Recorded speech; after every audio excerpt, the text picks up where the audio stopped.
Baik, bismillahirrahmanirrahim. Assalamualaikum warahmatullahi taala wabarakatuh.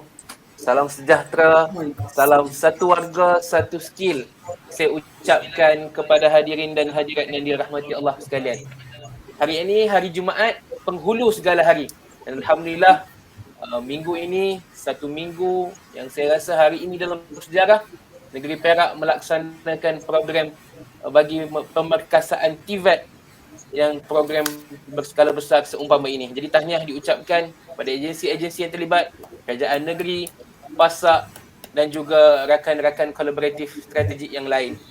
Jadi tanpa melengahkan masa lagi, forum kita pada petang ini tuan-tuan dan puan-puan, adik-adik yang dirahmati Allah sekalian, forum TVET dan akademik mana satu pilihan.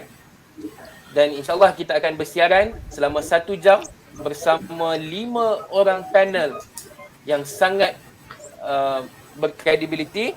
Jadi yang pertama saya perkenalkan bersama-sama dengan kita Dr. Maisarah Ahmad, Ketua Pegawai Eksekutif Institut Darul Ridwan. Assalamualaikum Doktor.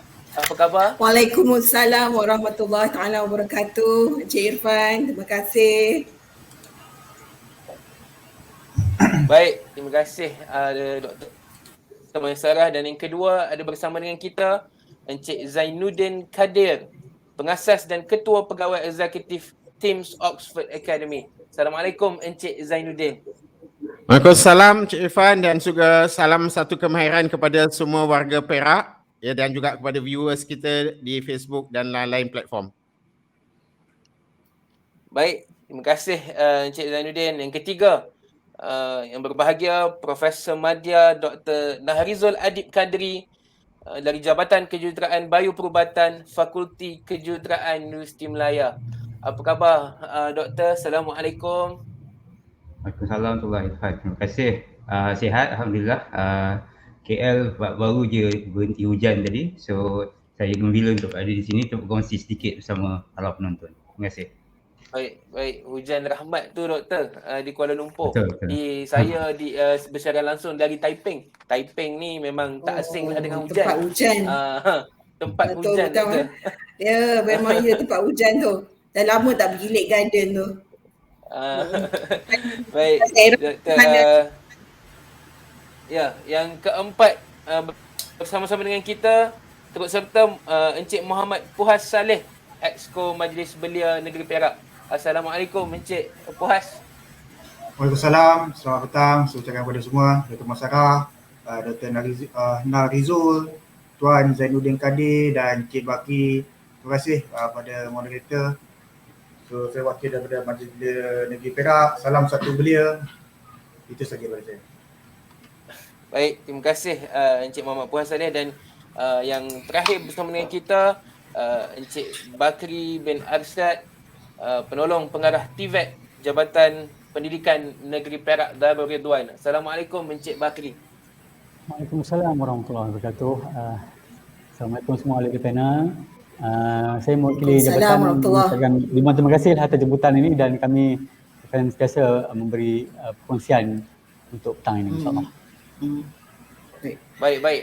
Tuan-tuan, perempuan, rakan-rakan pelayar yang ada di Facebook, sebelum kita memulakan sesi bual bicara kita pada petang ini, sesi forum pada petang ini, saya ingin meminta kerjasama daripada tuan-tuan dan puan-puan untuk jangan lupa tekan butang like dan juga share. Kalau boleh copy link dan sebarkan sesi live kita pada petang ini agar manfaat itu dapat diberikan dan disampaikan kepada lebih ramai individu, terutamanya pelajar-pelajar sekolah dan pelajar-pelajar lepasan SPM yang baru sahaja menamatkan pengajian mereka di peringkat menengah. Jadi hala tuju perbincangan kita hari ini ada 4 hala tuju yang kita gariskan.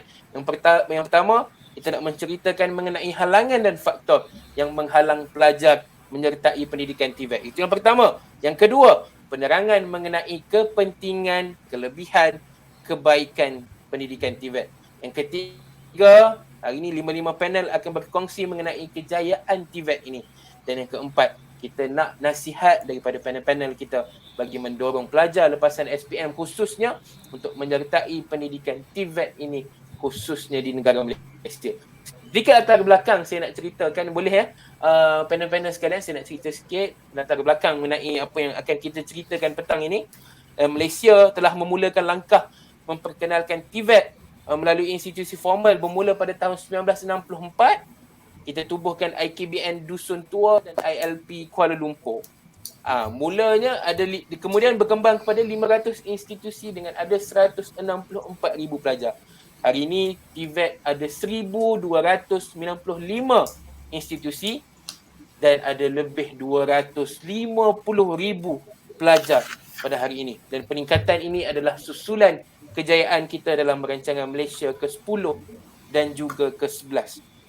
Namun, walaupun berlaku peningkatan signifikan ini, Malaysia masih lagi kekurangan tenaga kerja mahir yang diperlukan.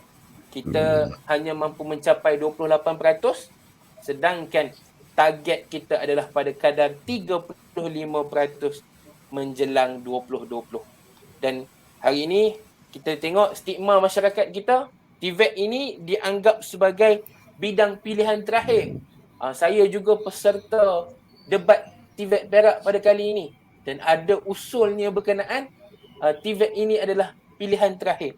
Kenapa? Sebab mungkin sistem negara kita sejak dahulu menekankan pencapaian akademik dan bukannya nilai-nilai yang ada pada individu. Kata satu tokoh ilmuwan, kata kalau ikan kita suruh belajar panjat pokok, mana mungkin dia boleh panjat pokok. So hari ini sistem perubahan pendidikan juga perlu mengalami perubahan tersebut. Dan itu serba sedikit latar belakang berkenaan dengan apa yang bakal kita bicarakan pada petang ini. Jadi saya pergi kepada panel yang pertama. Terus pada soalan, boleh Dr. Sarah? Line tak berapa jelas tadi. Apa Tuan Moderator? Okey, boleh ya. Assalamualaikum warahmatullahi taala wabarakatuh. Okey, baik. Okey. So, soalannya saya sebut. Jadi soalan saya kepada doktor, pada pandangan doktor, dalam kita memastikan bahawa jumlah tenaga kerja berkemahiran di negara kita berada pada tahap yang mencukupi, adakah wajar untuk kita meningkatkan kemasukan pelajar dalam sektor kemahiran? Jadi dipersilakan Dr. Maisarah. Terima kasih Tuan Moderator. Sebelum Tuan Moderator start the clock ya, saya ada 5 minit ya, betul? Betul ya? Betul, okay. betul. Baiklah. Okey. Assalamualaikum warahmatullahi taala wabarakatuh. Salam sejahtera. Alhamdulillah kita berjumpa juga di alam maya ni. Adik-adik semua, apa khabar? Terima kasih ya kerana sudi bersama-sama dengan kami semua pada petang ni sempena Minggu TVET Perak 2021 dengan cogan kata satu warga satu skill ya, insyaAllah. So saya nak terus share slide saya sedikit sebab kita pun ada 5 minit. So 5 minit ni ala-ala macam elevator pitch jugalah ya. Saya cuba sampaikan dan kita sudah pastinya kita ada warga panelis lain yang orang kata bersemangat lagi nak berkongsi maklumat-maklumat dengan adik-adik semua ya. Okey, saya share screen saya sekarang. Mohon Puan Farahin add to stream. Dah masuk ke? Baik, teknikal sudah masuk kan? Dah masuk kan ya? Okey. Nampak ya? Alright? Okey. Boleh ya? Okey. Jelas doktor. Jelas ya? Okey. Nama saya Maisarah, saya daripada Institut Darul Rizwan, sebuah badan pemikir milik Kerajaan Negeri Perak. Tak apa, itu saya akan ada masa kita akan bercerita lebih panjang lagi. So, soalan yang telah diajukan kepada saya, adakah wajar untuk kita meningkatkan kemasukan pelajar dalam sektor kemahiran? Baik, saya nak masuk terus ya adik-adik. Kalau ikutkan perkataan TVET ni kan, TVET ni asalnya mula diguna pakai tahun 99 bila ada satu kongres yang telah berlangsung di Korea. Kalau sekarang ni adik-adik minat kan, kita pun bukan adik-adik, saya pun minat BTS. Saya memang minat BTS, smooth like butter. Okay, so World Congress of TVET kan, daripada situlah bermulanya perkataan TVET ini digunakan dengan usaha-sama daripada UNESCO dan Univoc lah ya. Dan kalau kita lihat ya, fundamentals ataupun asas kepada TVET ni ya, kalau tengok memang murni to be the crucial vehicle, maknanya kenderaan yang kritikal, crucial ya, dalam memastikan ada kesaksamaan dalam masyarakat sosial dan melibatkan semua ke arah sustainable development. Maksudnya kita nak lestari, semua orang merasa, semua orang berkongsi. Inilah sedikit lah, sebab nanti insyaAllah saya rasa panelis lain akan mengupas juga berkaitan dengan TVET secara lebih terperinci kan. Okey, saya nak bawa ni. Sekarang ni orang duk sibuk, sebelum COVID orang duk sibuk kata IR 4.0, IR 4.0 kan. So bila dah masuk COVID, IR 4.0 tiba-tiba jadi mendadak sebab kita ada digitalization ya. So kalau ikutkan masa era Industrial Revolution dulu, 1.0 ya, manusia ni lebih bertindak sebagai labor buruh kasar. Kita contribute our tenaga kerja ni lebih kepada just buat macam robot lah, kalau umpama sini kata robot. Tapi sekarang ni manusia ataupun tenaga kerja adik-adik ni adalah lebih kepada berperanan sebagai innovator. Jadi bila innovator ni maksudnya dia bukan sekadar kita buat mesin untuk buat kerja, tapi ada komponen manusiawi juga dalam tu. Itu yang menjadikan IR 4.0 tu. Jadi bila kita lihat ya, TVET tu ya, tu saya nak bawa jugalah, nak tengok sikit ya. Kalau ikutkan talent yang diperlukan bila dah sekarang dah kita masuk IR 4.0 ya. Talent ataupun mengikut diagram yang saya kongsikan sini ya. Mengikut McKinsey ni, ada salah satu daripada agensi consulting yang terbesar di dunia ya. Dia menyarankan, maksudnya skill ni adalah penting sekarang kalau kita nak orang kata berjaya tu adik-adik. Jadi bila nak berjaya ni maksudnya tak semestinya kena ada degree, tak semestinya kena masuk universiti ya. So maksudnya di sini kalau kita ada skill, kalau kita tengok pengolahannya ni lebih bercirikan kepada skill dan juga ilmu yang bukan sekadar kita dapat melalui kelas sahaja. So kalau sini ya, penekanan diberikan kepada cognitive skill, cara kita berfikir, cara kita berkomunikasi, bagaimana kita memupuk diri kita supaya ada kepimpinan, dan paling utama sekali digital skill. So kalau kita lihat sini kan, TVET sebenarnya memang menyokong keusahawanan. Nanti tu mungkin kita ada masa nanti kita akan share lah ya. So kalau balik tadi, wajarkah ya kalau kita lihat di sini ya, di Germany ya, berbanding dengan negara lain, tengok Malaysia tu. Ini saya ambil daripada Our World in Data ya. Malaysia kita kena kerja 2,200 jam ya untuk dapat lebih kurang RM20 ya per hour. Tapi tengok Germany. Ya, Germany tak payah spend that much hours tetapi boleh dapat lebih hampir 4 kali ganda. So kenapa? Sebab dia telah move from labor intensive kepada, maknanya lebih kepada skills kognitif ya, dan itu selaras dengan apa yang dikatakan sebagai training, technical and vocational and education in training ya, technical and vocational education and training, iaitu TVET tadi. Okay, just ini slide saya yang terakhir. Saya rasa masa saya pun dah hampir dah habis kot ya.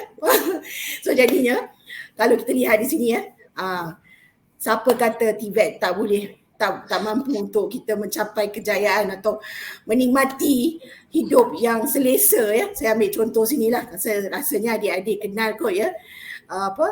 Yap Jian Wei ni antara gamers yang terkemuka lah, pemain Dota kita.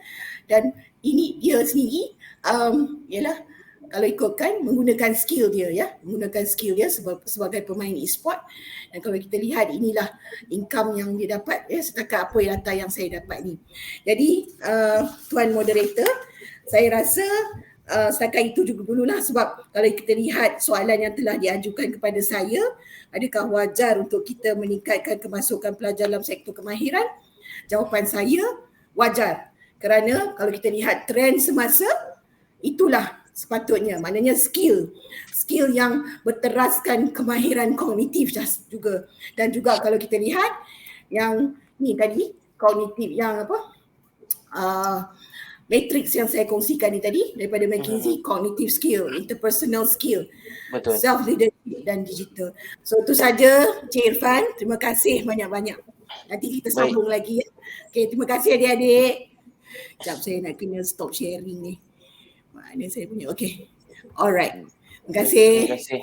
Terima kasih Doktor atas pandangan tersebut. Kita ada satu lagi soalan sebenarnya untuk Dr. Maisarah sebelum kita beralih kepada baik. Saya ingatkan dia buat 2 round. Sebab saya ada ya betul. Betul. Maafkan saya. Jadi seterusnya untuk Encik Zainuddin Kadir. Ya, Encik Muhammad Irfan. Baik. Jadi Encik bersedia Encik Zainuddin? Ya, insyaAllah. InsyaAllah. Baik, Encik Zainuddin, terus kepada soalan. Kadar pengangguran merupakan salah satu isu besar pasca pandemik COVID-19 ini. Dan pada pandangan Encik Zainuddin sebagai pengasas Pusat Bertauliah TVET, adakah bidang ini mempunyai potensi terutama kepada para pelajar? Silakan. Okey, terima kasih Tuan Irfan. Ya, saya sangat setuju dengan memanglah dalam keadaan sekarang ni memang kadar pengangguran agak tinggi.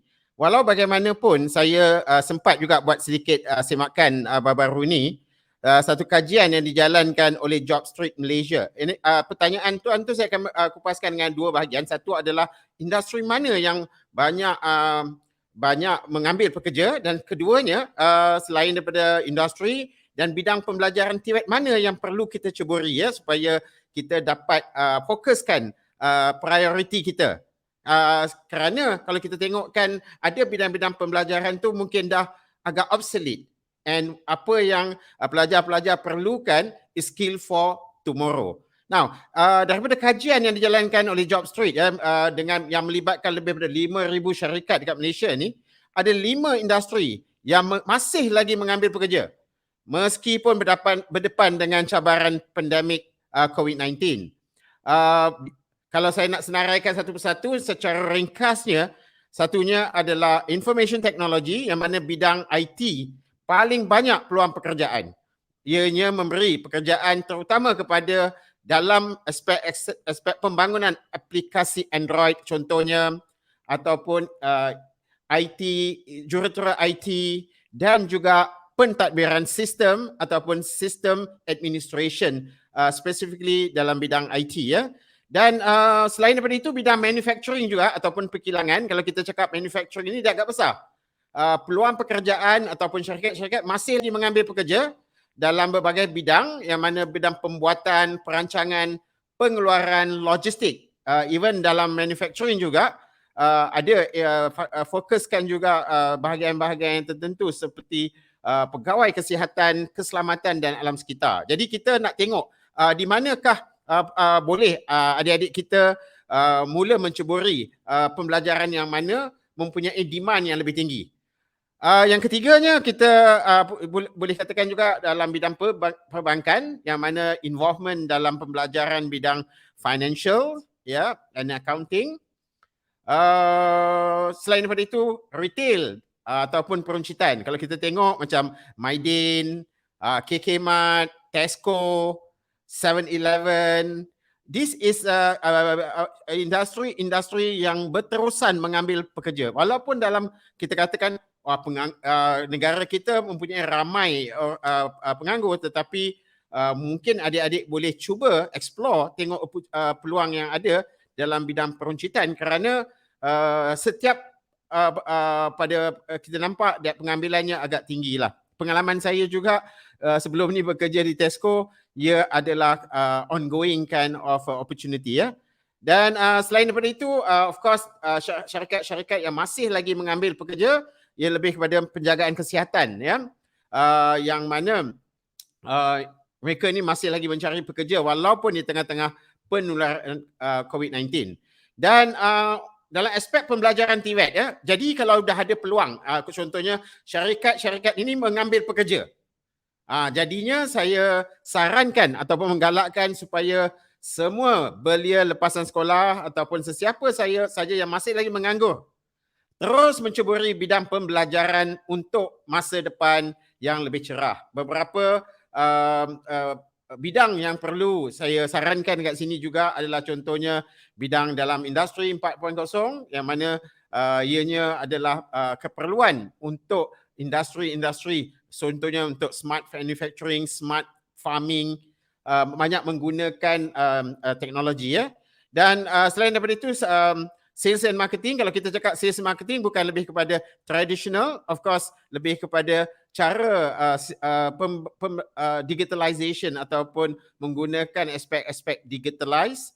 Of course pembelajaran dalam bidang accounting dan finance juga adalah sangat-sangat digalakkan kerana mempunyai masa depan yang sangat cerah. Sebagaimana yang saya terangkan tadi, pembelajaran dalam bidang peruncitan. Selain daripada peruncitan, essential services like culinary, makanan. Kalau kita tengok McDonald's, KFC, Texas Chicken ataupun restoran pada keadaan sekarang non-stop. Masih lagi kita membeli produk-produk makanan. Saya katakan ini adalah bidang-bidang yang perlu kita fokuskan supaya kita dapat teruskan kelangsungan untuk mendapatkan pekerjaan ya.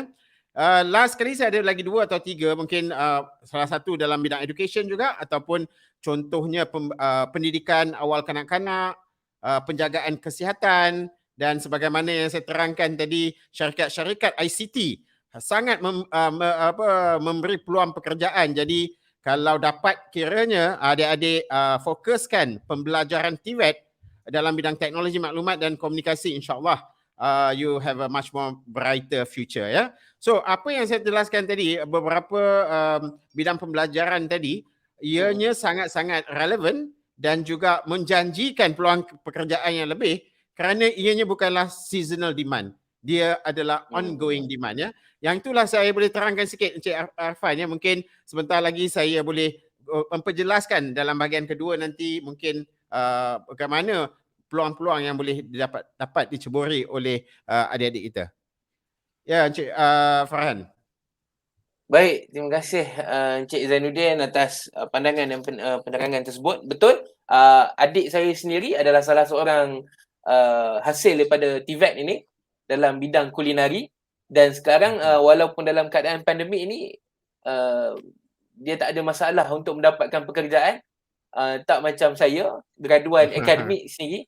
Agak sukar mencari pekerjaan dalam pada ketika ini. Saya tak kata jangan sambung dalam bidang akademik, tak, tapi ini adalah realiti di kala pandemik ini. Baik, terima kasih Cik Irfan, kalau saya tambahkan sedikit, nak fokuskan, kalau kita tengok macam culinary tadi kan, kalau kita ambil culinary tadi, kebanyakannya culinary tu kalau katakan dia belajar culinary, dia bukan saja dapat kerja, dia juga dapat kerjaya. Macam contohnya kalau kita tengok model dekat Malaysia ni, dia banyak menekankan pengambilan pekerja dalaman ya. Ya.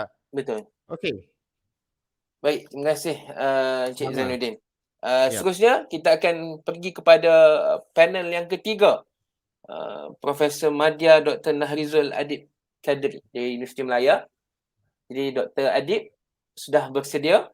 Di soalan saya, sebagai orang yang mempunyai bakat yang hebat, adakah TVET ini merupakan pendidikan yang berteraskan bakat dan minat atau ia boleh dibentuk? Jadi silakan Doktor.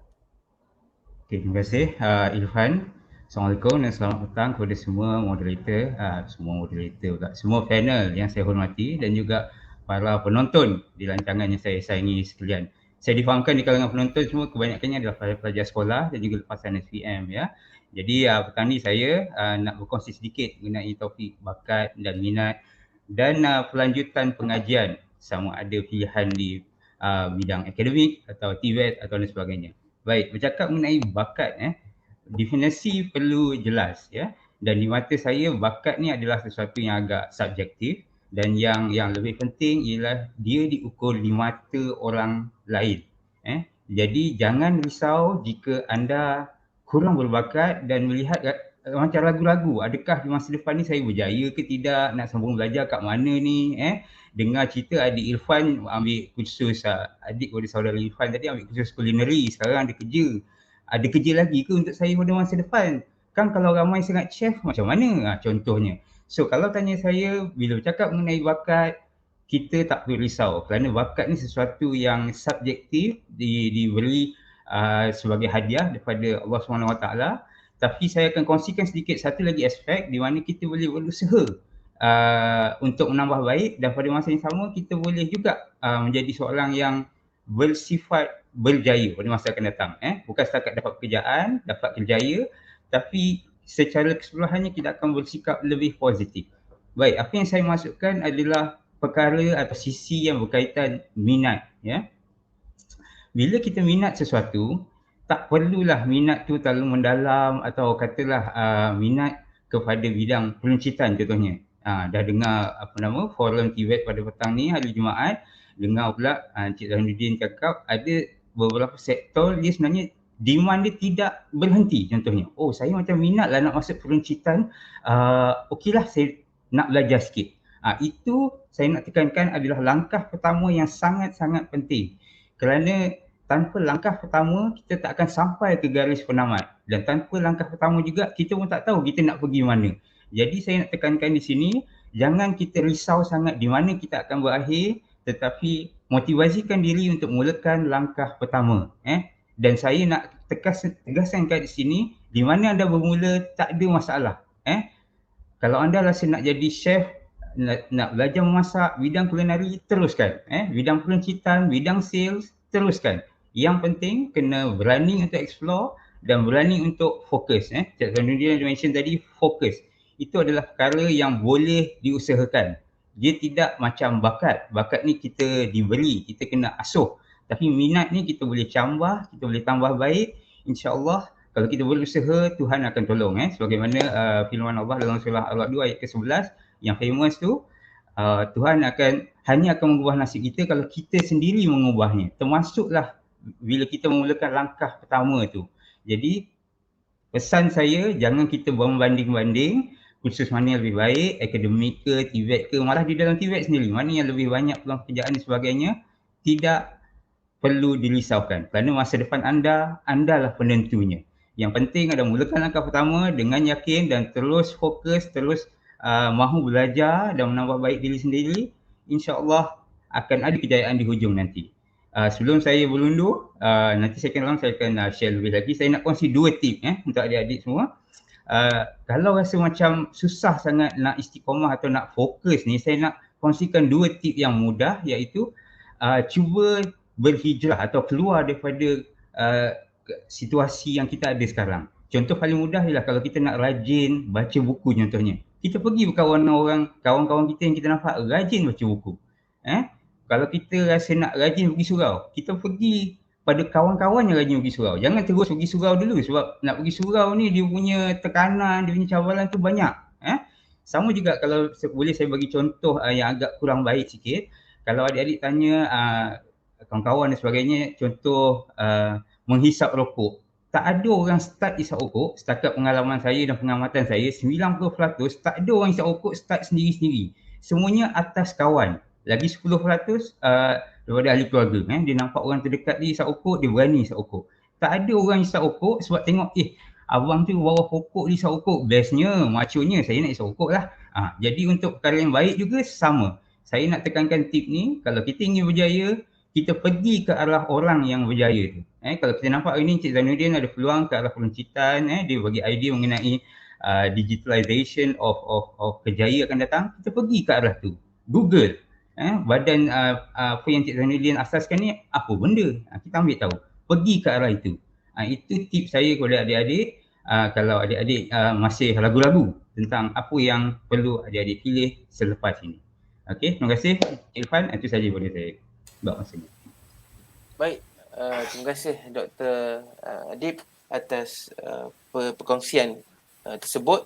Betul, yang pertama, kalau tak ada langkah yang pertama, takkan ada progres dan takkan ada penghujungnya. Alhamdulillah, hasil langkah pertama saya, hari ini saya dapat keputusan peperiksaan untuk semester terakhir saya dalam ijazah sarjana muda di UiTM. Alhamdulillah hari ini tamat pengajian secara rasminya di UiTM.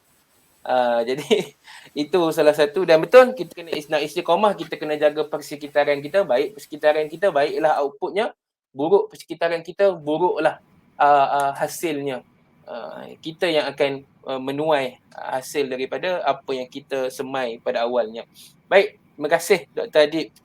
Satu pandangan yang sangat baik saya rasa. Jadi terus kepada panel yang seterusnya, Encik Muhammad Puhas Saleh. Boleh? Boleh. Baik, Encik Muhammad Puhas, hari ini masih wujud persepsi bahawa TVET ini adalah pendidikan untuk mereka yang tiada pilihan lain ataupun second class, kelas kedua. Jadi pada pandangan Encik Puhas sebagai orang yang bergiat aktif dalam memupuk kemahiran dalam kalangan belia, adakah persepsi ini menjadi antara sebab utama pelajar kurang memilih bidang TVET ini? Jadi dipersilakan Cik Muhammad Puhas. Terima kasih kepada Tuan moderator saudara Irfan Fikri. Jadi berkenaan soalan yang diberikan oleh Tuan moderator, pada saya boleh katakan bahawa jawapannya adalah ya, di mana disebabkan mereka persepsi mengatakan bahawa TVET ini adalah hanya untuk golongan kelas kedua ataupun untuk golongan-golongan pelajar, golongan anak muda serta belia yang tercicir di dalam pelajaran. So, persepsi ini masih lagi bermain di minda masyarakat kita. Apa yang kita boleh tengok, kita boleh lihat di mana budaya serta persekitaran yang wujud di dalam masyarakat. Mungkin para panelis lain pun pernah mendengar satu pepatah mengatakan kita belajar pandai-pandai untuk mencari pekerjaan yang baik. So jadi itu adalah salah satu pepatah yang lebih memupuk kepada anak-anak muda, golongan-golongan belia ini untuk cenderung kepada akademik. Tetapi pada masa yang sama, situasi dan keadaan dahulu dan sekarang adalah berbeza. So situasi itu yang akan yang harus kita lihat, di mana pada zaman dahulu, mungkin zaman-zaman ayah-ayah kita, abang-abang saya so pada waktu itu mungkin permintaan di dalam bidang akademik ataupun bidang profesional itu adalah tinggi. Jadi ianya pada waktu itu adalah sesuai jika kita orang kata menjadikan bidang akademik pada waktu tersebut sebagai pilihan nombor satu. Dan kita lihat pada situasi pada hari ini pula, kalau kita tengok golongan-golongan yang banyak menganggur, tidak dapat pekerjaan, yang susah nak dapat kerja pun adalah golongan-golongan yang mempunyai ijazah, master, degree dan sebagainya. Tapi kenyataan saya ini adalah bukan untuk memperkecilkan golongan-golongan ini, tetapi permintaan industri itu telah berubah. Di mana kalau kita tengok, contoh saya seorang usahawan yang terlibat di dalam bidang kemahiran. So saya cuba kaitkan sikit dengan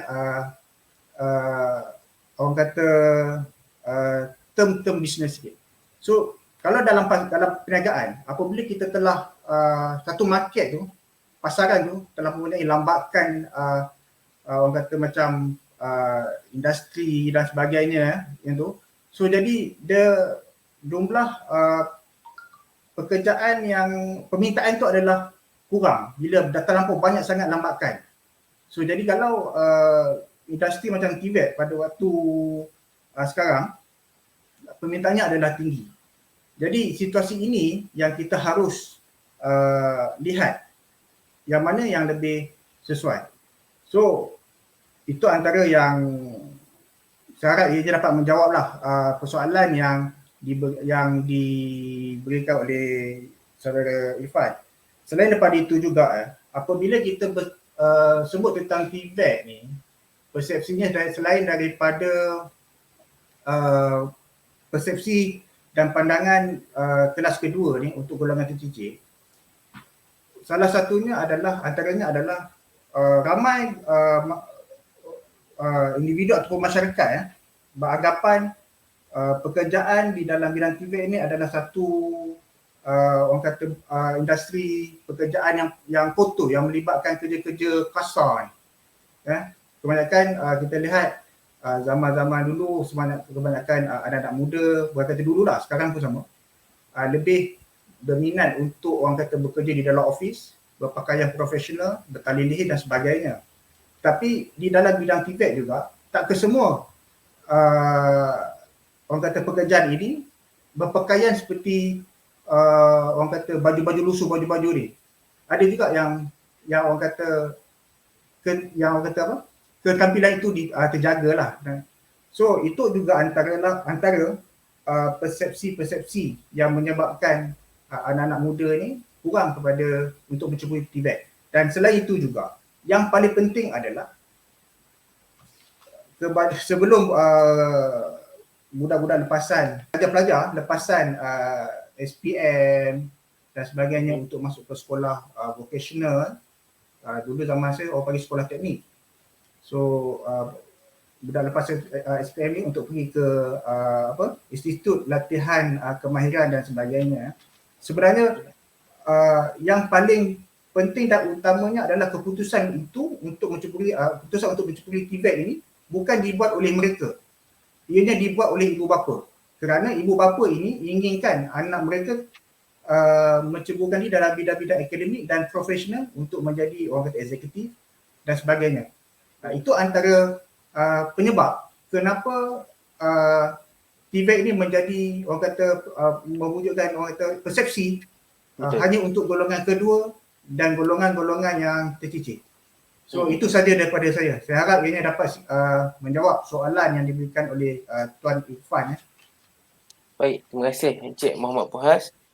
Betul, persepsi masyarakat itu wujud sebab gambarannya TVET, asal TVET je, perkara dia orang nampak pekerja am dengan pekerja separa mahir. Dia tak nampak pun sebenarnya hasil daripada TVET ni ada je yang duduk dekat pekerja mahir macam teknologi dan sebagainya. Itu juga sebahagian daripada keluaran TVET. Jadi betul, stigma itu wujud dan kita harapkan masyarakat pada hari ini lebih terbuka, terutama ibu bapa. Kalau anak nak sertai TVET, jangan halang mereka sebab bidang ini sebenarnya mempunyai potensi tinggi, terutama pada masa akan datang. Baik, sebelum saya pergi kepada Encik Badri, untuk penonton-penonton, jangan lupa tekan butang like dan share. Saya baluaskan lagi, live kita pada petang ini, kita belum habis. Ini baru nak sampai ke penghujung pusingan pertama. Kita akan masuk pusingan kedua yang lebih menarik. Jadi Encik Bakri bin Arsyad, boleh kita pergi kepada soalan? Ya, silakan. Baik, Encik Bakri. Di peringkat yang lebih besar, boleh Tuan kongsikan apakah unjuran kemasukan pelajar ke bidang TVET dan kejayaan serta keberhasilan pelajar yang mengikuti pendidikan TVET di Malaysia ini. Jadi silakan Encik Bakri. Terima kasih Saudara Irfan, Fikri, tahniah sebab baru grad dulu ya. Saya dengar. Alhamdulillah, terima Baik, kasih. soalan ni menarik soalan ni dan sesuai lah dengan peranan kami sebagai JPN yang mana kami ini memantau atau melihat perkembangan pelajar daripada pra sekolah sehinggalah kepada tingkatan 6. Okey. Dan saya pecahkan kepada dua soalan ni Saudara Irfan. Satu ialah unjuran masukkan pelajar ke bidang TVET.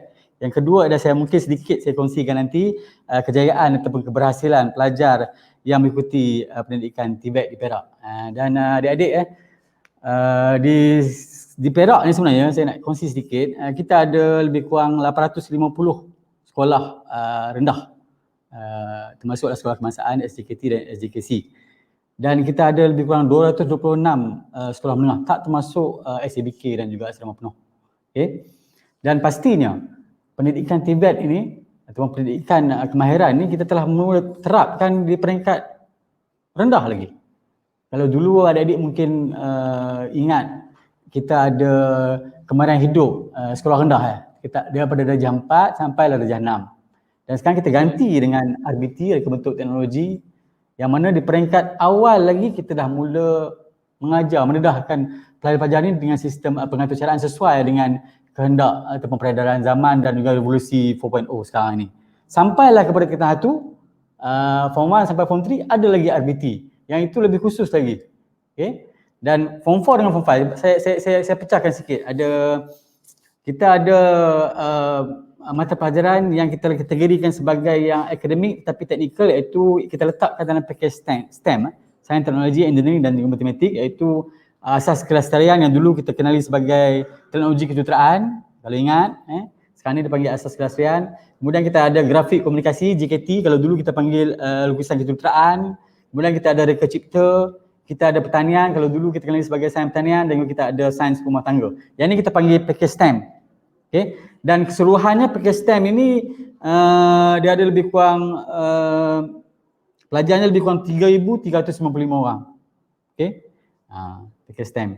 Dan kemudian ni kita ada MPV, mata pelajaran vocational, yang ada lebih kurang 17 bidang kemahiran yang ditawarkan. Mata pelajaran vocational ini pakejnya sama dengan 6 subjek teras SPM. Okay. Dan jumlah pelajar lebih kurang dalam 993 orang pengambilannya. Dan yang terbarunya kita ada pendidikan vokasional menengah atas, PVMA, untuk pengetahuan Cik Zainuddin. Saya harap sangatlah PVMA ini disambut dengan Cik Zainuddin kalau dapat ditawarkan SKM 3, sebab dia orang ni SKM 2. Nanti boleh kita bincang nanti, Cik Zainuddin. Yang mana ada 12 kursus yang ditawarkan, dan jumlah pelajarnya meningkat daripada tahun ke tahun. Disebabkan macam tadilah, bila kita daripada peringkat bawah kita galakkan pelajar-pelajar ni terdedah dengan bidang TVET, maka sambutannya juga begitu. Walaupun ambil masa, tapi unjuran yang saya tengok meningkat. Contohnya saya ambil kata 5 tahun 2020 yang telah mendapat, adik-adik kita ni, pelatih-pelatih ni telah mendapat SKM tahap 2 berjumlah 242 orang. Tetapi tahun ni, kita 5 tahun ni dah jadi 334. Dan kita 4 tahun ini, pelatih kita 4 tahun ni ada 450, dan saya yakin dan percaya tahun depan akan meningkat lagi. Dan untuk yang bahagian 2 itu tentang perkongsian keberhasilan pelajar, minta tolong slide Agustio. Sekejap kita sambil-sambil kita sembang-sembang berkaitan dengan keberhasilan yang saya peroleh daripada beberapa sekolah, insyaAllah dalam. Baik. Okey baik, ini yang macam saya katakan tadi, success story pelajar lepasan TVET di Perak ni Okey. Baik, ini bidang STEM A, kita panggil STEM A sebab dia ada pakej fizik, kimia, bio plus dengan pertanian, plus dengan JKT ataupun plus dengan apa subjek. Okey, ini contohlah. Yang ini MPV tadi. Yang ini pelajar yang sederhana dan dia ambil bidang MPV dan akhirnya dia menjadi grad lah dalam bidang asuhan kanak-kanak tadi yang Cik Zainuddin cakap tadi. Baik, ini ialah PVMA, Perabot Kuala Kurau, SMK Kuala Kurau, yang dia orang menjadi usahawan sekarang ni, yang pendapatan antara 2 ke 3 ribu. Okey.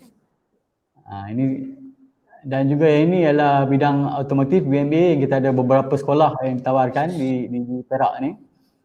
Dan sebenarnya untuk menjadi pengajar di sekolah-sekolah yang ada menawarkan mata pelajaran PVMA ni untuk pengetahuan ahli panel dan juga pendengar adik-adik, mereka ini perlu mengikuti kursus-kursus yang telah ditetapkan oleh JPK, Jabatan Pembina Kemahiran.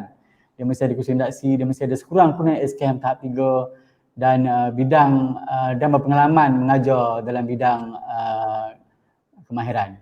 Itu sebabnya sekolah kita di Perak ni tak banyak. Kita baru ada lebih kurang 32 sekolah yang menawarkan PVMA, dan sebab nak ada permintaan banyak tapi nak memenuhi kriteria yang telah ditetapkan oleh Jabatan Pembina Kemahiran. Dia mesti ada berbagai, saya rasa Cik Zainuddin maklum benda-benda ni untuk menjadi pusat bertauliah. Untuk menjadi pusat bertauliah, dia mesti personal tu dia mesti ada beberapa kriteria, memenuhi kriteria yang telah ditetapkan oleh JPK dan juga industri. Baik, itu saja untuk pusingan pertama ni, Saudara Irfan. Baik. Terima kasih. Baik, terima kasih Encik Bakri bin Arsyad atas perkongsian. Jadi selesai sesi yang pertama. Kita pergi kepada pusingan yang kedua. Kembali kepada Dr. Maisarah daripada Institut Darul Ridwan. Ya, terima kasih Encik Irfan. Kalau Baik, saya Doktor, tengok masa, kalau saya tengok masa tinggal 15 minit je lagi ni kita nak bersiaran kalau ikut habis pukul 4. Kita ada terderak sikit tadi tapi tak apa. Baik, Doktor, soalan saya terus kepada Doktor, sebagai sebuah negeri dengan jumlah tenaga kerja yang tinggi, adakah Doktor merasakan bahawa kita sebenarnya memerlukan lebih ramai pelajar yang mencuburi bidang TVET bagi meningkatkan pekerja berkemahiran? Jadi silakan Doktor. Terima kasih Saudara Irfan. Terima kasih juga pada panelis telah berkongsi pengalaman dan juga fakta-fakta ya. Saya terpanggil lah bila Encik Bakri tadi, Tuan Bakri kita berkongsi tentang keberhasilan tu. Saya teringat baru-baru ni ada salah seorang menteri kita menyebut tentang kemenjadian tu kan. Kalau kita lihat TVET ni memang boleh diukur lah kemenjadiannya tu kalau kita lihat ya. Dan saya tak silap saya YB Ahmad Saidi kita pun ada menggunakan istilah tu beberapa kali, kemenjadian tu. Jadi TVET ni memang menyokonglah kemenjadian ya. Saya nak masuk sikit ya. Saya ada beberapa slide saya nak kongsikan tetapi saya akan cuba orang kata dalam masa yang ditetapkan lah walaupun kita ni sebenarnya dah terlebih masa ni. Okey, Puan Farahin minta tolong share skrin saya ya. Sekejap. Okey. Alright, so saya akan sambung balik tadi. Okey. Ni cerita kita tadi, soalan kedua ni.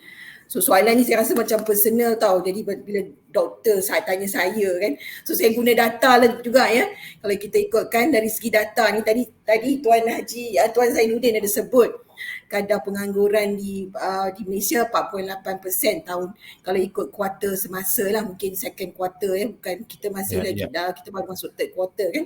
So kalau kita lihat data pengangguran ni kalau kita lihat untuk Malaysia ya adik-adik 3.9% tahun 2019, tahun 2020 4.4, tahun ini setakat kuarter 2 maknanya suku kedua tahun ini 44.8. Kalau kita lihat Perak pula lebih tinggi daripada kadar peratusan pengangguran siswazah. Ini kadar pengangguran siswazah di Perak ni lebih tinggi berbanding di Malaysia kalau kita ikut peratusannya lah. Jadi kalau ikutkan tadi, adakah merasakan kita memerlukan lebih ramai pelajar menceburi bidang TVET ni? Sebenarnya ya, sebab bila kita masuk TVET ni ataupun nama TVET ni diperkenalkan tahun 99 seperti yang saya ceritakan tadi kan. Maksudnya it is still an academic, it is still salah satu jalan untuk kita menjadi kemenjadian tadi. Kita nak jadi chef terkemuka ke, kita nak jadi content creator yang terkemuka ke kan. So TVET adalah salah satu orang kata alternatif yang kita boleh ceburi ya adik-adik. So saya tunjuk balik ni sebab nak tekankan sebenarnya kan adik-adik dan juga kalau ada cikgu-cikgu, ibu bapa yang mengikuti forum kita ni, skill yang kita nak terapkan ya dan perlu ada bukan sekadar dalam kalangan adik-adik yang bersekolah tetapi dalam kalangan kita juga. Maksudnya sekarang ni pentingnya ada critical thinking. Kalau kat sekolah diperkenalkan KBAT, HOTS kan. Sebab inilah sebab supaya bukan tunggu sehingga disuruh tetapi kita boleh gerakkan. Dan ciri-ciri inilah yang dikatakan ciri keusahawanan dan tak semestinya nak jadi usahawan saja kita perlu ada ciri-ciri ni. Ya, bila kita katalah kita kerja makan gaji pun, nak kerja dengan orang, nak kerja dengan company besar ke, ciri-ciri ni penting. Dan nak tak nak kemahiran digital perlu ada. Tu yang ada subjek RBT tu ya. Betul ya Tuan Bakri? RBT kan?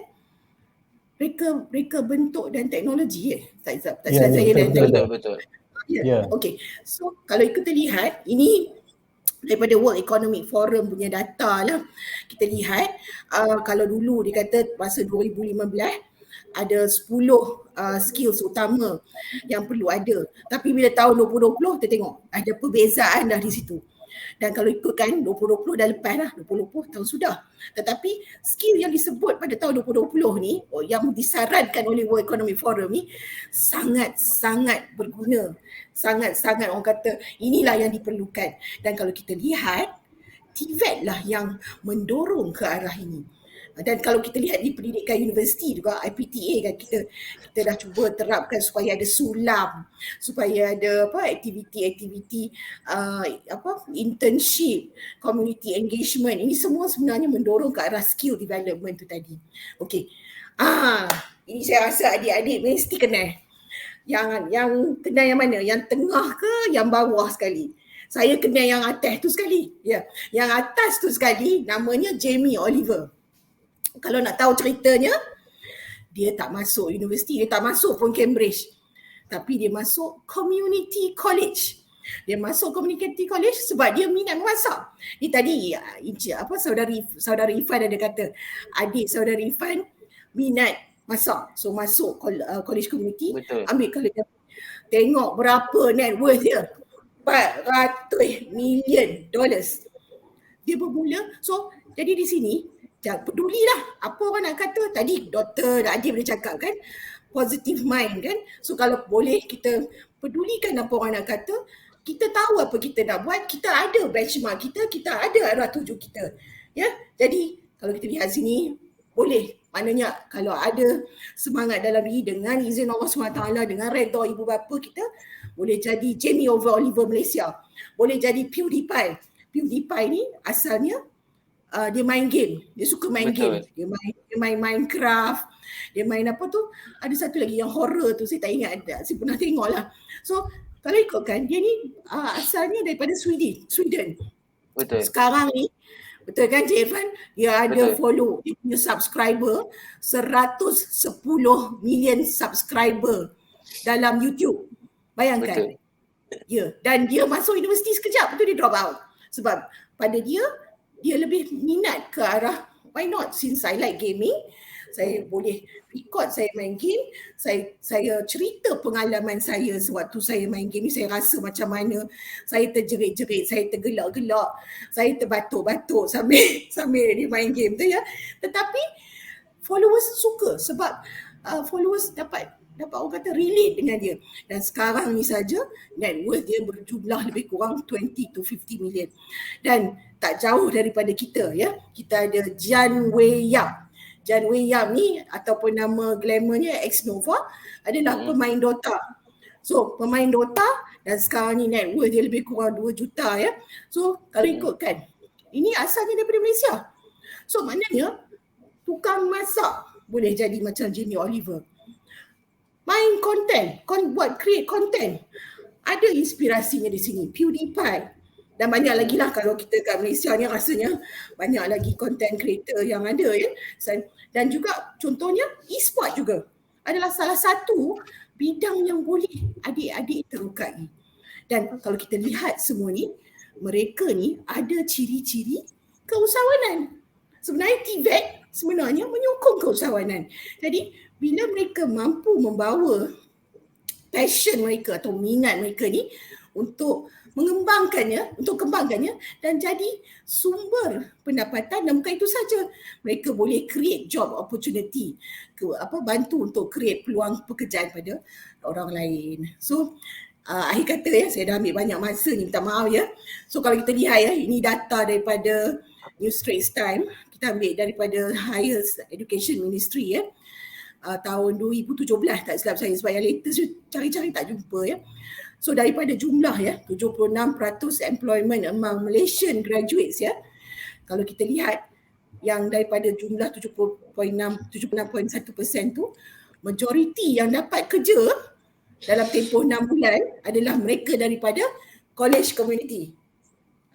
Diikuti dengan baru masuk private university. So maksudnya adik-adik, nantaklah kalau orang kata TVET second class ataupun pilihan terakhir. Ya, yang penting kita tahu apa yang kita nak buat, kita ada arah tuju, dengan izin Allah, dengan redha ibu bapa, kita akan sampai di situ. Maka nak jawab balik soalan saya, perlukah ramai lagi adik-adik ni menceburi bidang TVET? Jawapannya ya. silakan teruskan cita-cita anda. Mudah-mudahan anda akan menjadi Jamie Oliver, mudah-mudahan anda akan menjadi PewDiePie dan juga Zack Nova yang versi tersendiri. Terima kasih. Terima kasih Cik Irfan. Minta maaf ya, saya ambil masa lebih sikit. So itu saja. Tak apa, Terima Doktor. kasih. Terima kasih. Baik, terima kasih kepada Dr. Maisarah Ahmad atas perkongsian. Excited. Saya sendiri pun dengar sangat terinspirasi dengan kisah-kisah yang doktor sampaikan. Mungkin saya sendiri dah kenal ketiga-tiga individu yang diletakkan dalam gambar. PewDiePie siapa tak kenal. Saya zaman sekolah itulah video yang saya layan. Tapi betul, nak jadi sebegitu kena ada apa yang Dr. Adib cakap tadi, istiqamah. Kalau tak istiqamah benda takkan jadi. Baik, kita pergi kepada Encik Zainuddin Kadir. Encik Zainuddin, untuk soalan kedua ini, boleh tak Encik Zainuddin berikan sedikit nasihat terhadap penonton kita yang ada pada hari ini, apakah tindakan yang baik yang boleh kita lakukan ataupun mereka lakukan untuk mendorong anak-anak atau rakan sebaya membuat pilihan tepat berasaskan minat dan bakat yang mereka ada. Disilakan Cik Zainuddin.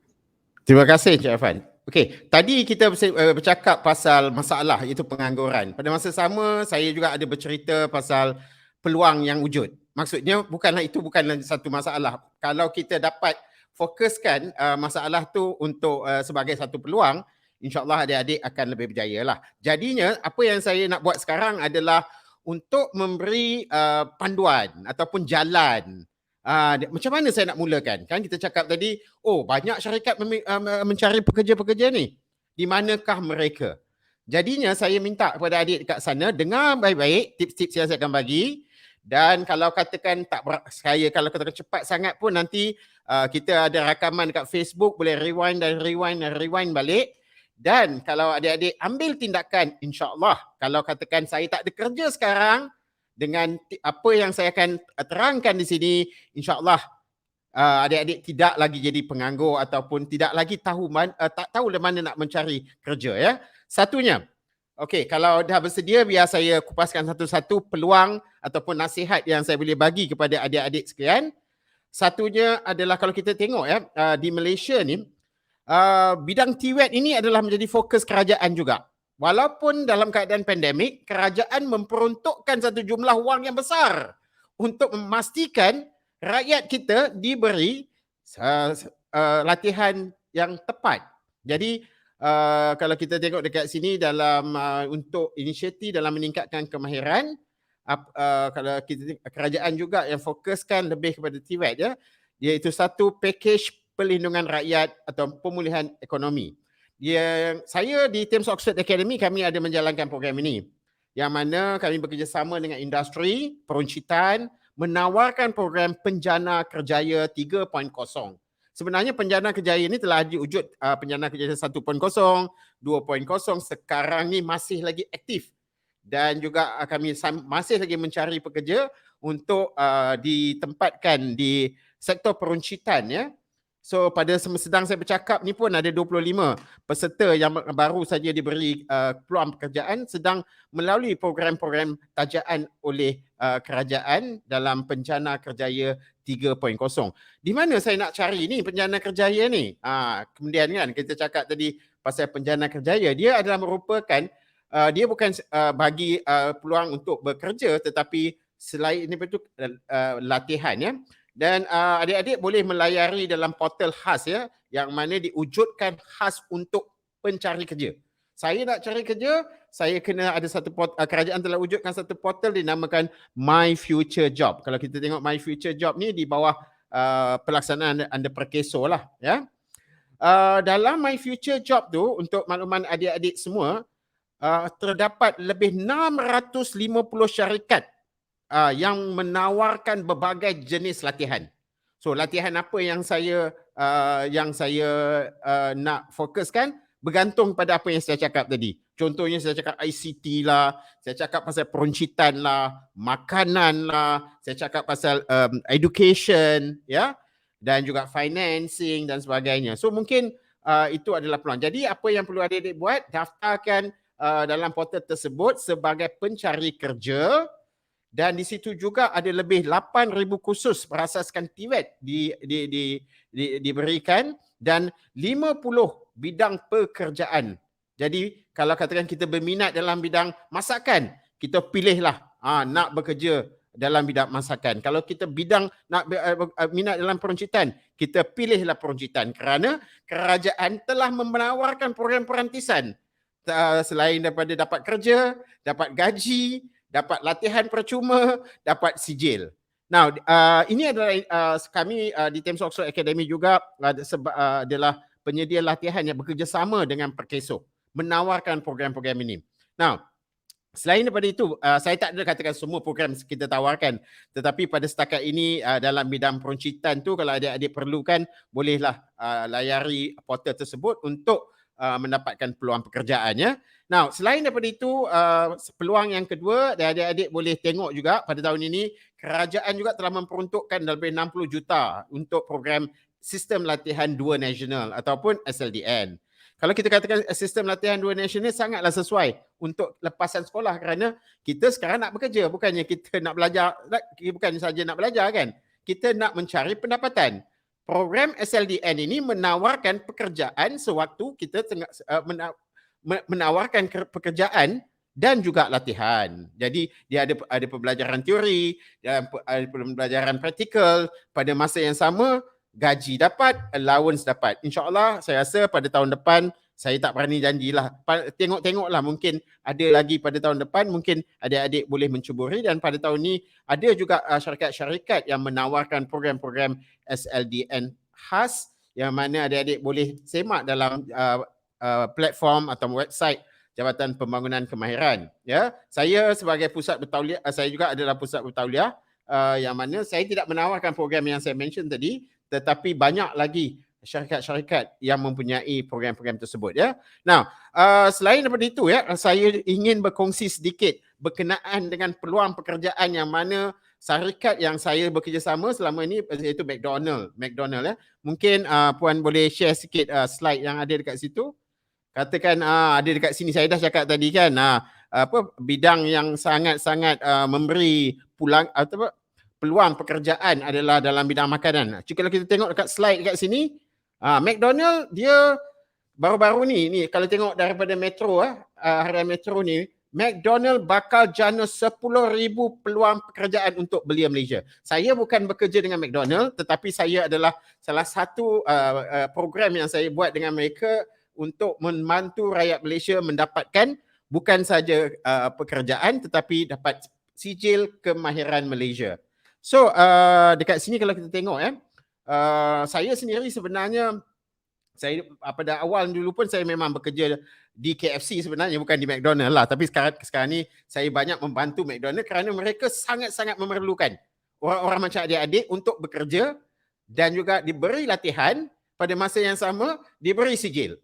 And sewaktu adik-adik bekerja dengan McDonald tu juga mungkin mereka akan bayar gaji, saya tak rasa minimum RM1,200. Jadi ini peluang yang boleh tengok. Bukan saja kata mestinya bekerja di McDonald, tapi ramai banyak lagi syarikat-syarikat yang menawarkan program-program perantisan. Ada yang kebanyakan program perantisan ini adalah bersifatkan berorientasikan industri, iaitu sistem latihan 2 nasional. Kalau minat saja, masuk dalam website, cari kerja, and then daftar, insyaAllah mereka akan panggil untuk temuduga untuk mendapatkan pekerjaan dan juga latihan ya.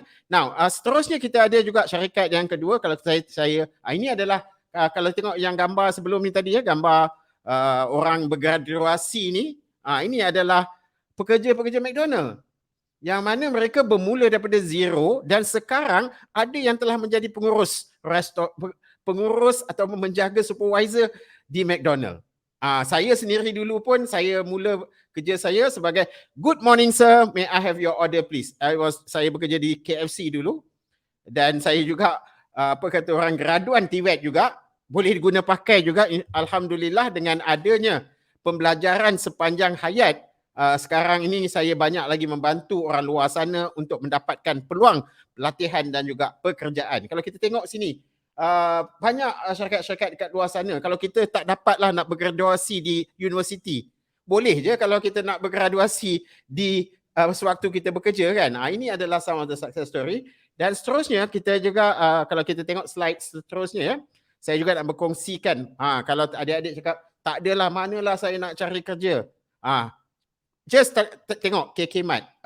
KK-Mat untuk makluman tuan-tuan pada adik-adik sekalian ya, kita pada hari ini setakat ini kami telah melatih lebih daripada 800 pelepasan sekolah belia dalam program-program perantisan. Lebih daripada 800. Masa saya bercakap ni 25 mereka dalam latihan sekarang yang ditaja oleh Kerajaan Malaysia dalam program Penjana Kerjaya 3.0. Nah, kalau kita tengok jawatan-jawatan gaji minimum 1,500 termasuk sekali dengan overtime dan sebagainya ya. Jadi kalau tak tahu macam mana nak ni, ada nombor telefon kat situ, hubungi mereka dan boleh mula bekerja dan juga mendapatkan latihan-latihan program-program persijilan kemahiran Malaysia. Now, seterusnya kalau kita tengok ini adalah saya ambil daripada saya serapkan dia daripada portal macam mana yang saya cakapkan tadi, program Penjana Kerjaya yang mana dia ada sasaran kepada belia-belia ataupun semua yang baru lepas sekolah yang masih lagi mencari.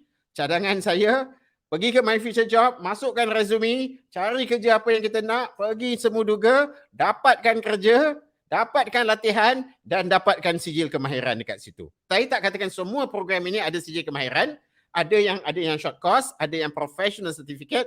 Jadi yang pentingnya adik-adik boleh adalah peluang untuk mencari pekerjaan menggunakan inisiatif-inisiatif yang diberikan oleh kerajaan ya. Jadi dengan adanya program-program macam ni, bukan saja kita dapat menambahkan mengurangkan masalah kita dengan tidak ada punca pendapatan, dan dengan adik-adik dapat berjaya dengan lebih baik lagi ya.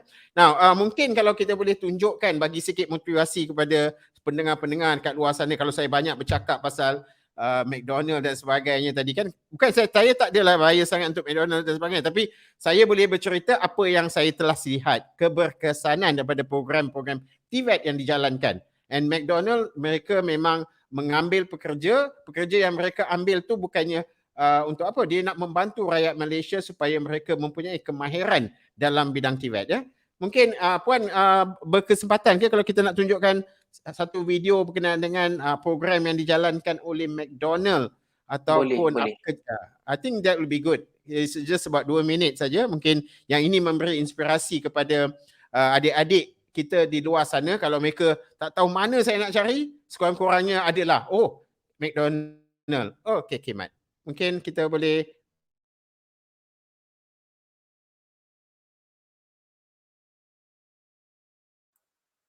kita tunggu tim teknikal untuk masukkan video untuk ditayangkan.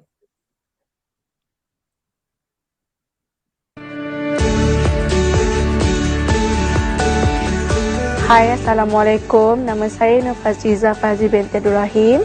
Saya berumur 20 tahun. Saya pada McDonald BHP Jalan Kepong. Jawatan saya sekarang sebagai crew leader, iaitu membantu manager dan menjadi leader kepada kru-kru baru. Saya tahu tentang SDN daripada website, so saya jadi tertarik dengan program SDN. Selama saya 18 bulan, saya dapat menambah ilmu pengetahuan yang sangat luas. Lepas saya join program SDN ni, saya dapat tahu lebih dalam tentang McDonald's.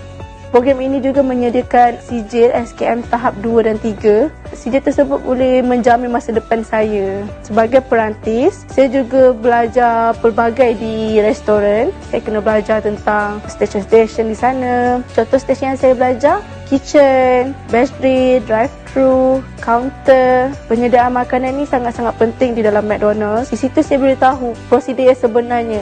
Saya juga belajar tentang servis. Servis macam mana saya nak handle tetamu saya jika ada masalah. Saya juga belajar tentang pengurusan restoran. Pengurusan tu saya dapat membantu manager saya untuk tingkatkan sale, kejar target, cek produk berkualiti ke tak. McDonald juga menyediakan hostel. Hostel dengan McDonald sangat-sangat dekat. Selain itu juga, sepanjang saya bekerja 8 jam untuk sehari, saya juga dapat meals, makanan percuma untuk saya. Program CDN ni dia menawarkan saya allowance sebanyak 1,200. Dengan allowance ni saya dapat menyara hidup saya dapat membantu keluarga saya boleh survive diri saya tanpa bantuan orang lain.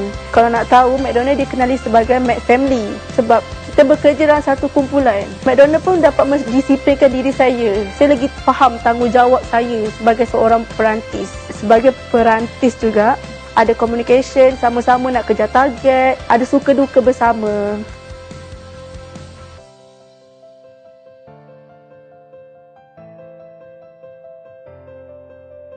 Terima kasih McDonald's kerana telah merealisasikan impian kami.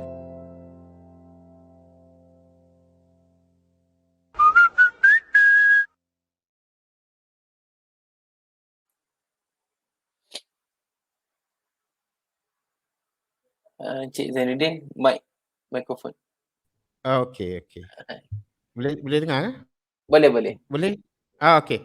So saya harap dengan 2 minit video tersebut dapat memberi sedikit gambaran ataupun di mana boleh kita mulakan.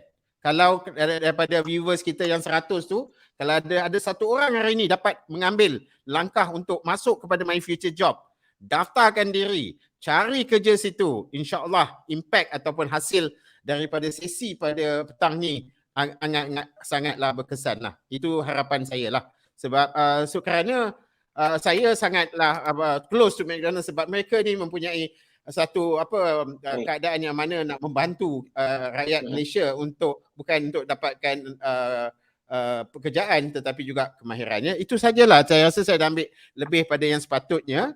So saya harapkan dan saya ucapkan tahniah kepada semua yang hadir pada hari ini dan juga saya serahkan balik semula kepada moderator. Baik, terima kasih Encik Zainuddin. Satu perkongsian yang di luar jangkau, saya sendiri pun tak tahu program sebegitu wujud ini pun satu pendedahan baru untuk saya. Jadi untuk penonton-penonton yang mana nampak akan peluang hari ini, jangan lupa ambil peluang yang ada dan kita cuba untuk majukan diri kita demi masa depan yang lebih baik. Jadi seterusnya kita bergerak kepada panel yang ketiga. Profesor Madya Dr. Naharizul Adib Kadri. Jadi Dr. Adib, saya tanya Prof Adib, pada pandangan Prof, bagaimana TVET ini boleh dilihat sebagai pelengkap kepada sistem pendidikan STEM sedia ada dan bukanlah satu bentuk saingan. Silakan Dr. Adib. Baik, terima kasih Cik Irfan.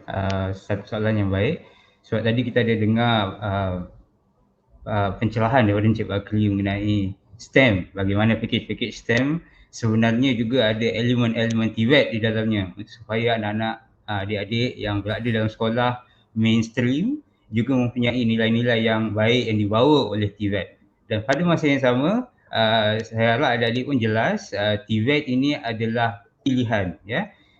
Maksud saya di sini ialah kedua-dua sistem ni bukan bersaing, ya, macam Encik Irfan cakap tadi, ia adalah pengimbang, pelengkap. Maksudnya bukanlah adik-adik perlu ambil dua-dua, tetapi nak menunjukkan yang negara kita, kerajaan kita bersedia membantu adik-adik semua untuk meneruskan proses pendidikan selanjutnya sebelum menjadi seorang dewasa dan jadi ahli masyarakat yang berdikari.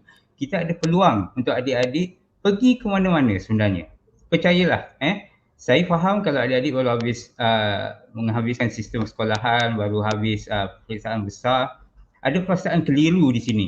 Saya ni nak jadi apa ni nanti? Tengok orang tu berjaya sebab ada ijazah. Tengok abang ni berjaya sebab ada minat dalam bidang pemotoran. Tengok kakak ni berjaya sebab dia ambil bidang ni. Tapi saya tak minat satu pun. Saya ni berjaya ke tidak ni nanti ni? So kekeliruan ni timbul. Dan ingin saya tekankan kat sini, kekeliruan ni sebenarnya perlu, ya.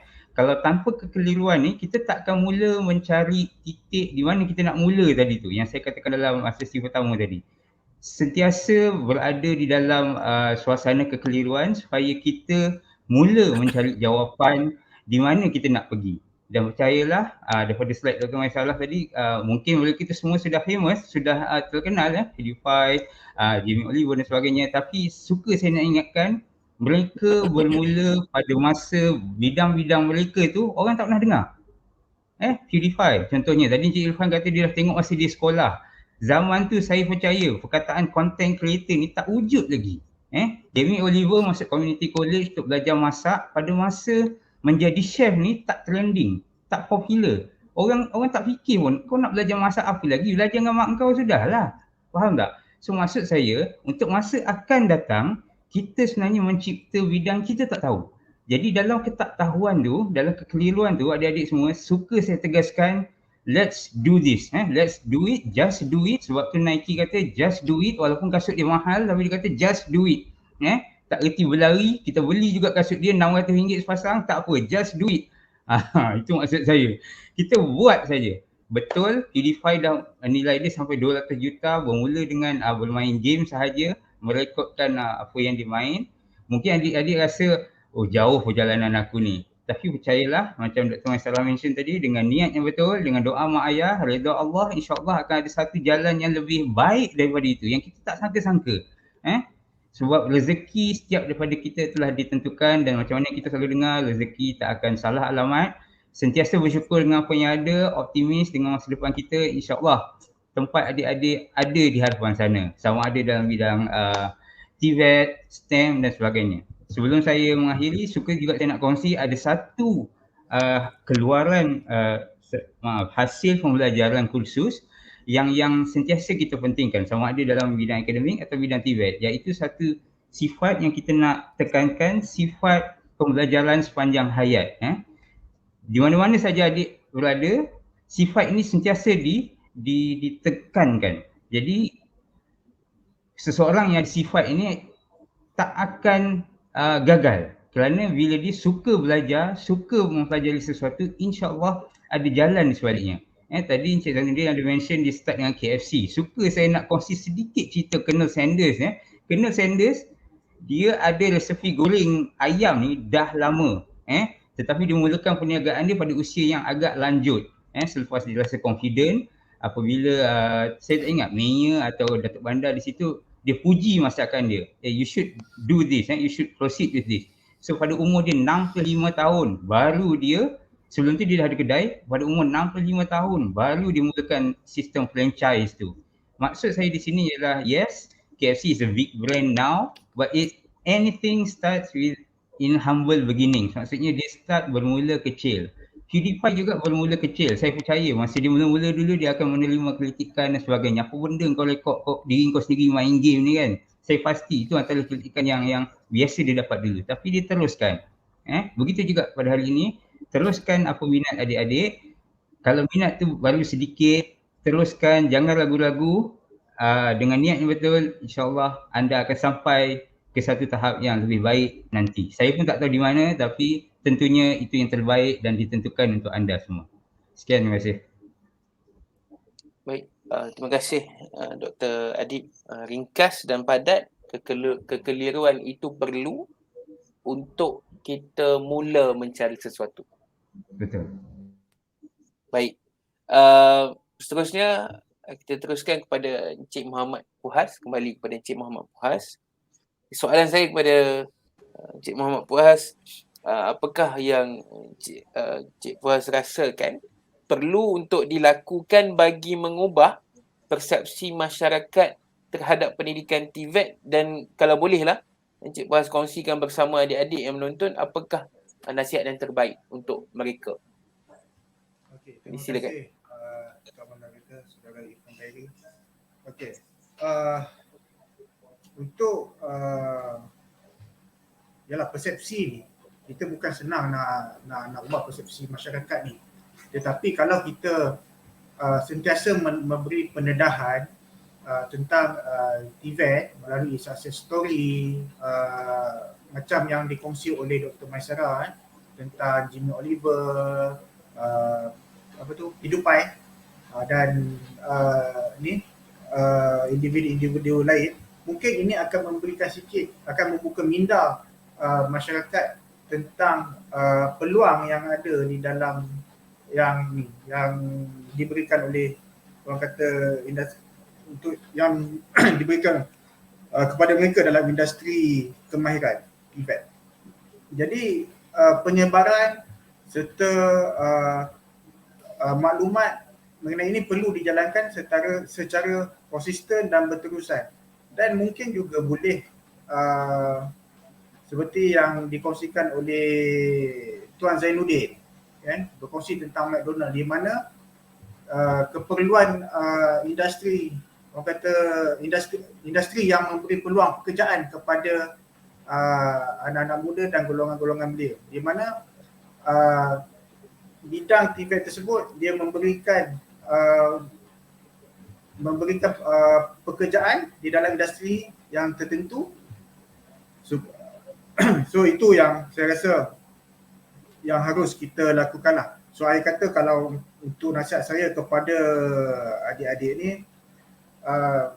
TVET ni bukan sahaja untuk kita bekerja dengan orang ataupun bekerja di dalam syarikat yang big company, ya. So kita juga boleh mencipta peluang pekerjaan untuk masyarakat. Di mana saya di Majlis Belia Negeri Perak, so saya lebih menitik beratkan dan cuba orang kata memupuk kepada golongan-golongan muda untuk menjadi job creator, pencipta kerjaya. Sometimes mungkin kalau kita rasa kita susah nak dapat kerja, kan? So mungkin setelah kita mengikuti orang kata pembelajaran TVET dalam apa-apa industri, mungkin kita boleh memberi peluang pekerjaan kepada mereka.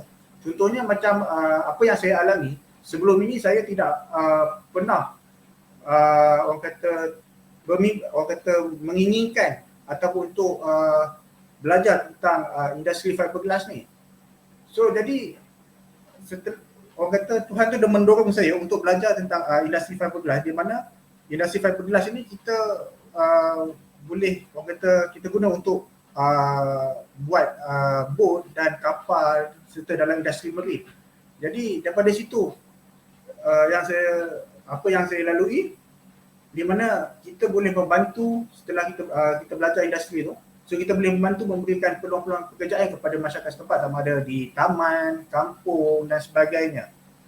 So saya pun tidak termimpi untuk terlibat dalam industri marine ini. Mungkin satu hari nanti, dan saya pun sekarang pun bercadang, mungkin bagi adik-adik lepasan SPM yang mana yang ingin mengenali industri marine dalam bidang pembuatan bot, kabin-kabin fiberglass, komposit dan sebagainya, mungkin saya boleh membantu untuk memberikan latihan secara percuma, free of charge kepada adik-adik lepasan SPM ini.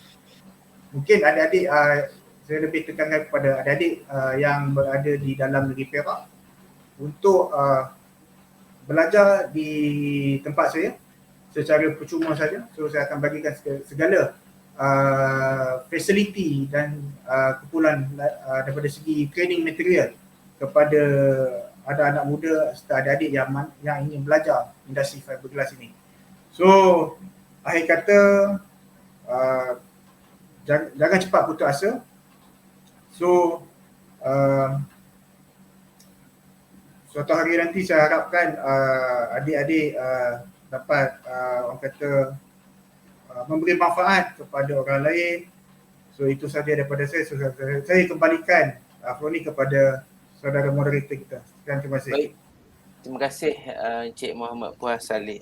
Nasihatnya mudah, jangan mudah putus asa. Teruskan apa yang kita minat dan teruskan untuk pandang ke hadapan. Kalau gagal sekali, tidak bermakna gagal selamanya. Jadi, kepada panel yang terakhir sebelum kita tutup pada hari ini, Encik Bakri bin Arsyad sudah bersedia. Jadi di pihak jabatan Encik Bakri, boleh Encik Bakri rangkumkan apakah TVET ini merupakan laluan pendidikan yang tepat buat pelajar-pelajar khususnya lepasan SPM. Jadi silakan. Ya. Terima kasih kepada saudara moderator. Baik, pastinya pendidikan TVET ini satu laluan yang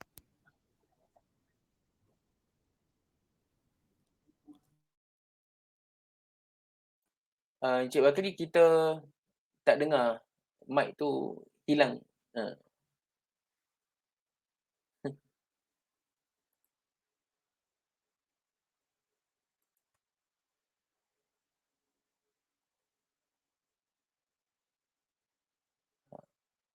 Baik buat penonton-penonton, inilah Boleh dengar? cabaran. Baik. Boleh? Baik, boleh dengar Encik Bakri.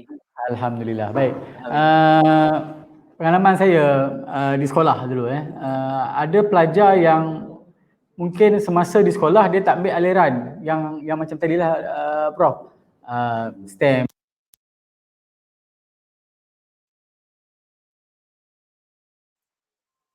Encik Bakri hilang balik suaranya.